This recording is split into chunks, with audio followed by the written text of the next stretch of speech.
Hello guys, welcome back on my YouTube channel, Hannah Duckboos. Today we are going to read chapter 6 of The Trumpet of the Swan. Okay, let's start. Chapter 6, Off to Montana. At the end of the summer, the cob gathered his family around him and made an announcement.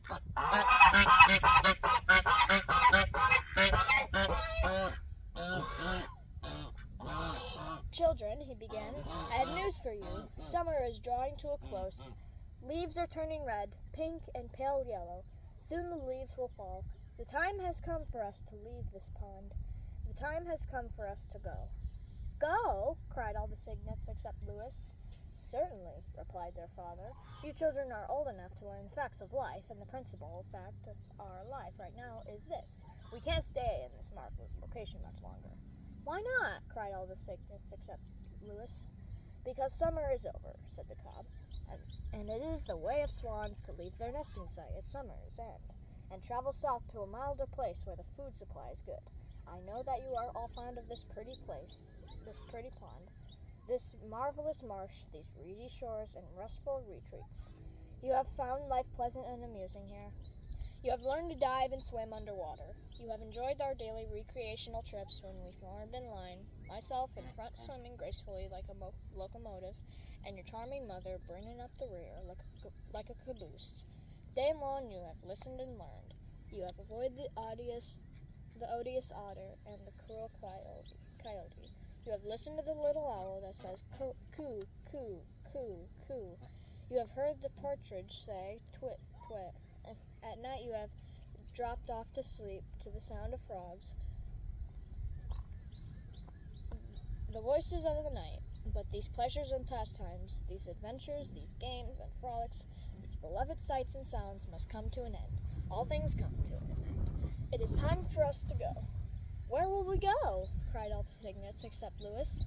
Where will we go? Coho, coho! Where will we go? Coho, coho! We will fly south to Montana, replied the cob. What is Montana? Asked all the cygnets except Lewis. What is Montana, banana, banana? What is Montana, banana, banana?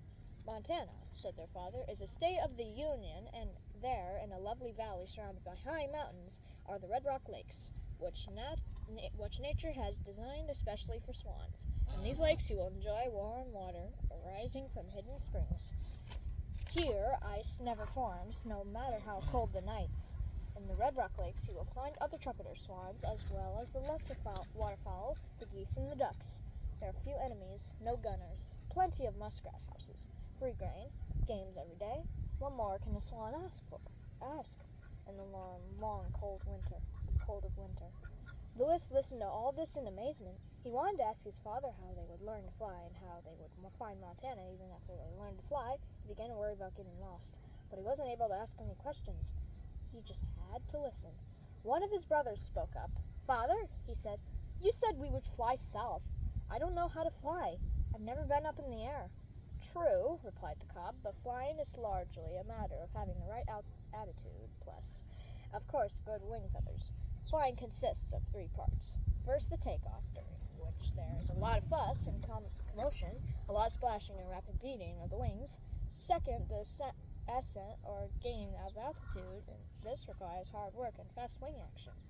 Third, the leveling off, the steady elevated flight, high in air, wings beating slower now, beating strongly and regularly, carrying us swiftly and surely from zone to zone, as we cry, coho, coho, with all the earth stretched out far below. It sounds very nice, said the cygnet, but I'm not sure if I can do it. I might get dizzy way up there if I look down. Don't look down, said his father. Look straight ahead, and don't lose your nerve. Besides, swans do not get dizzy. They feel wonderful in the air. They feel exalted. What does exalted mean? Asked the cygnet. It means you will feel strong, glad, firm, high, proud, successful, satisfied, powerful, and elevated, as though you had conquered life and had a high purpose. Lewis listened to all this with great attention. The idea of flying frightened him. I won't be able to say coho, he thought. I wonder whether a swan can fly if he has no voice and can't say coho. I think, said the cob, the best plan is for me to demonstrate flying to you. I will make a short exhibition. Flight while you watch. Observe everything I do. Watch me pump my neck up and down before the takeoff. Watch me test the wind by turning my head this way and that. The takeoff must be into the wind. It's much easier that way. Listen to the noise I make trumpeting. Watch how I raise my great wings. See how I beat them furiously as I rush through the water with my feet going like mad. The frenzy will last for a couple hundred feet, at which point I will suddenly be airborne, my wings still chopping the air with terrific force, but my feet no longer touching the water. Then watch what I do. Watch how I stretch my long, white, elegant neck out ahead of me until it has reached its full length. Watch how I retract my feet and allow them to stream out behind, full length, until they extend beyond my tail. Hear my cries as I gain the upper air and start trumpeting. See how strong and steady my wing beat has become. Then watch me bank and turn, set my wings, and glide down. And just as I reach the pond again, watch how I shoot my feet out in front of me and use them for the splashdown, as though they were a pair of water skis. Having watched all this, then you can join me, and your mother too, and we will all make a practice flight together.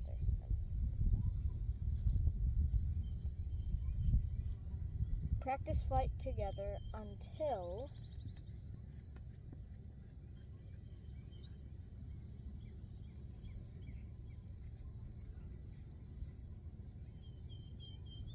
you get the hang of it.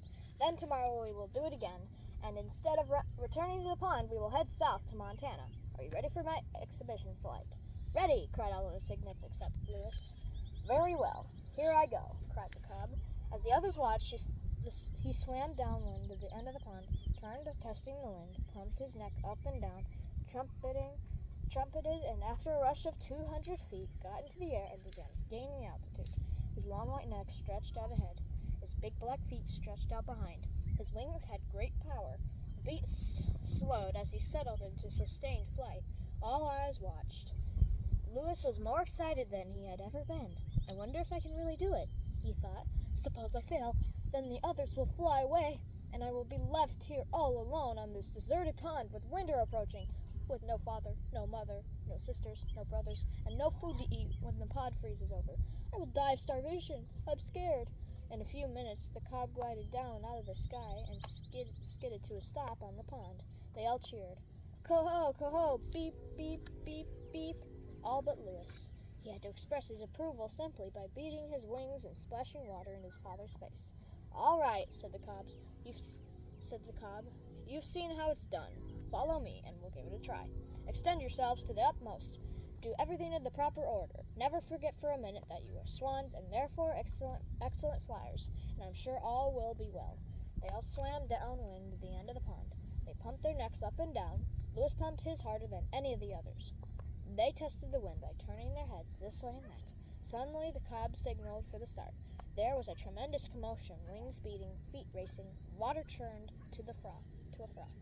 And presently, wonder of wonders, there were 7 swans in the air, 2 pure white ones and 5 dirty gray ones.